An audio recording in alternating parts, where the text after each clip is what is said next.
Bem-vindas e bem-vindos ao projeto Espiral do Sinos, Sistema Nacional de Orquestras Sociais do Brasil, programa que resulta de um convênio entre a Universidade Federal do Rio de Janeiro e a Funarte. Eu sou Fábio Cury, fagotista, professor da Universidade de São Paulo. Hoje, nesta aula, falaremos sobre a relevância dos estudos melódicos e estilísticos no desenvolvimento interpretativo. Alguns professores consideram que o aluno deve atingir um determinado desenvolvimento técnico para começar a estudar o repertório. Eu discordo disso. Penso que o aluno deva ser desde cedo confrontado com as questões interpretativas, mesmo que sua técnica ainda não lhe dê condições ideais. Recentemente, ouvi o relato de uma fagotista contando que, em seu tempo de estudo com um conhecido professor europeu, ficou alguns meses apenas tocando notas longas. É difícil julgar essa situação sem ter maiores detalhes. Todavia, parece uma decisão bem extremada. Nunca submeti algum aluno a essa rotina. Pensar de uma maneira muito pragmática, muito do que fazemos na interpretação pode ser traduzido em mudanças agógico-dinâmicas. Programas de computador como o Sonic Visualizer já registram essas mudanças graficamente em gravações. Além da dinâmica, também o timbre ou o colorido sonoro fazem diferença. Sob esse prisma, é difícil conceber que um estudante sem controle de dinâmica e timbre possa empreender qualquer tipo de interpretação. Isso sem falar em domínio da articulação, do dedilhado ou da afinação. Nesse sentido, um bom domínio técnico é essencial. Por outro lado, ter um bom domínio técnico do instrumento não é suficiente para ser um bom intérprete. Uma boa interpretação pressupõe informação, fantasia, reflexão e serendipidade, fatores que independem do desenvolvimento técnico. O assunto desta aula é justamente como despertar e aprimorar esses aspectos. Não há procedimentos gerais a serem aplicados igualmente, de forma generalizada a todos os alunos. Alguns estudantes já chegam ao fagote com conhecimento prévio de música, outros não. Alguns começam cedo, ainda crianças ou adolescentes, outros iniciam adultos. Uma parte dos alunos quer se tornar profissional, outra deseja simplesmente tocar na igreja e assim por diante. Cada estudante requer, portanto, um atendimento particularizado. Apesar de uma orientação particular conferida a cada estudante, há alguns conselhos comuns que podem ser dados quando consideramos especificamente a busca pelo aprimoramento musical. Mencionei anteriormente 4 pilares fundamentais: informação, fantasia, reflexão e serendipidade. A informação, nosso primeiro aspecto, vem de leituras, de artigos, tratados e métodos de época, dissertações e teses, depoimentos de intérpretes. Mas não só isso. Hoje, outras mídias estão muito acessíveis, gravações de áudio e vídeo, masterclasses presenciais ou na internet. A diversidade é tão grande que cabe ao professor a tarefa de orientar o aluno nessa navegação pela rede, respeitando faixa etária, objetivos e personalidade. Há informação com conteúdo e forma para todo tipo de aprendiz. Dentro dessa gama eclética de informações, o estudante naturalmente vai encontrar também muita orientação para a técnica.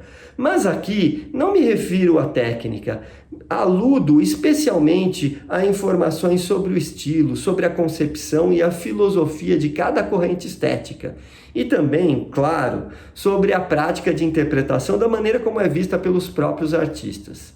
Em relação à fantasia, nosso segundo item, o estudante não pode ter medo de experimentar. Embora a imitação seja um estágio inicial e necessário na formação do intérprete, desde cedo o músico deve ser estimulado a desenvolver a sua própria criatividade, a inventividade, visando, pois, a construção de um estilo próprio.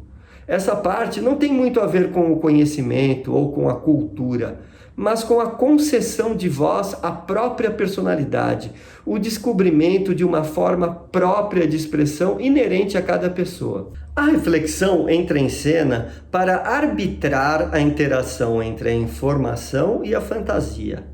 O músico clássico tem vários compromissos com o texto, com o estilo, com a tradição oral, com as supostas intenções do compositor.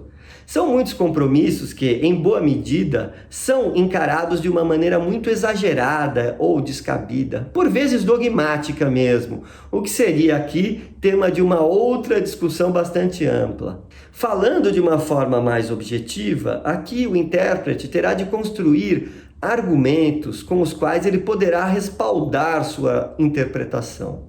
Em primeiro lugar, deverá compreender as peculiaridades de leitura da partitura nos diversos períodos históricos e, para tanto, vai necessitar de informação, como dissemos anteriormente. Em certa medida, sua leitura terá de respeitar o gosto, a tradição, seja oral ou escrita, aceitos em seu tempo, pelo menos se ele quiser sobreviver profissionalmente de música. Contudo, além disso, não poderá cair na banalidade ao expressar-se guiado apenas pelo senso comum. Nesta altura, entra a fantasia, a expressão de sua própria voz. A proporção do que é determinado pelo conhecimento ou pela informação, como dissemos, e o limite que é concedido à fantasia, à criatividade, são determinados em boa parte pela reflexão, justamente, pelo discernimento.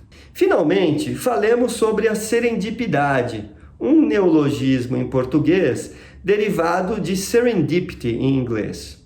O termo foi cunhado pelo escritor inglês Horace Walpole em 1754, em seu conto Os Três Príncipes de Serendip. Serendip é o nome árabe dado ao Sri Lanka na antiguidade. Na história, no enredo, os príncipes, extremamente sagazes e observadores, eram capazes de impressionantes descobertas sem que houvesse a intenção inicial de procurá-las. A narrativa enaltece, assim, a importância de se manter a mente aberta e atenta para as múltiplas possibilidades que se apresentam de improviso. O conceito, que é muito empregado na ciência, também se aplica de maneira muito pertinente à performance.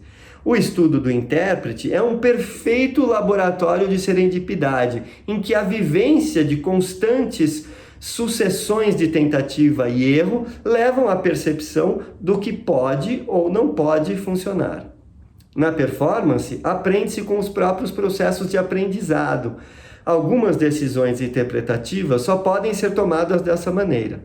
O flautista Barthold Kuijken, em seu livro Notation is not Music, que pode ser traduzido como partitura não é música ou notação não é música, afirma que o melhor professor é aquele que prepara o aluno para ser autodidata. Ensinar a aprender é, de fato, a melhor formação que pode ser transmitida. Por esta razão, penso que a prática desses 4 elementos que aqui discutimos é fundamental e deve ser exercitada e discutida desde o início dos estudos do instrumento, ou pelo menos o mais cedo possível. Por isso, o amadurecimento musical deve ocorrer simultaneamente ao desenvolvimento técnico. Mesmo métodos para principiantes, como os estudos de fagote de Weissenborn, ou o método elementar Rubenk de Skornica, já vem com duetos e pequenos estudos melódicos que introduzem com propriedade as questões interpretativas e estimulam os estudantes que, mesmo com pouco domínio técnico, já sentem a recompensa e o prazer de tocar peças, aspecto cuja importância não pode ser negligenciada.